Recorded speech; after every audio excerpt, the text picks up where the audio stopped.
Bhagavathi climax வந்து அவர் CM ஆகிற மாதிரி பண்ணியிருந்தேன். ஓ, அந்த காலகட்டத்தில் அப்பயே பண்ணியிருந்தேன். அந்த ஒரிஜினல் கிளைமேக்ஸ் அவர் சிஎம் ஆகுறது. அப்புறம் ஷூட்டிங் வரைக்கும் அந்த ஸ்கிரிப்ட் தான் இருந்தது. ஷூட்டிங் போகிறப்பதான் பாபா படம் வந்துச்சு. அந்த படம் வந்த உடனே நான் வந்து ஆகா, நம்ம அந்த கிளைமேக்ஸ் வைக்க வேண்டாம். ஏன்னா அதில் வந்து 7வது மந்திரத்தை ரஜினி சார் வந்து சிஎம்ஆருக்காக யூஸ் பண்ணுவாரு. தியேட்டர் மொத்தம் வெயிட் பண்ணிட்டு இருக்குது. ஆடியன்ஸ் முதற்கட்டும் உள்ளேயும் கேரக்டர் அதை பேசுது. கவுண்டமணி சார்லாம் பேசுவார், எப்பா நீ பசம் ஆயிருப்பா அப்படிங்கிற மாதிரிலாம் பேசுவார்.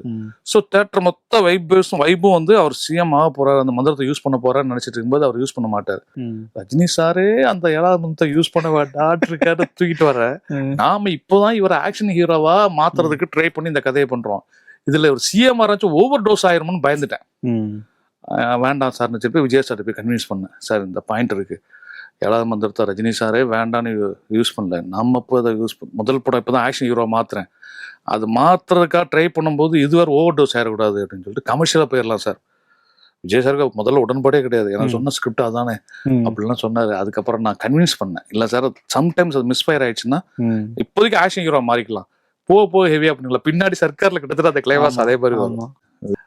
அவருக்கு அந்த அரசியல் ஆசை இருந்தது சார் அப்பவே, அது எங்களுக்கெல்லாம் தெரியாம இருந்திருக்குது. எனக்கு வந்து இப்போ கொஞ்சம் ரீகலெக்ட் பண்ணி பார்க்கும்போது அது அவர் வந்து அரசியலுக்கு வருவாரு, மக்களுக்கு ஏதோ பண்ணணும் அப்படின்னு அவருக்கு அப்படி மேடையில பேசுறாரு இல்லையா, அது வந்து பொய் கிடையாது எனக்கு தெரிஞ்ச வரைக்கும். நான் டிராவல் ஆயிருக்கேன் அவர் கூட, அதனால சொல்றேன். அவருக்கு உண்மையில ஏதோ ஒன்று பண்ணணும்னு தோணுது சார்.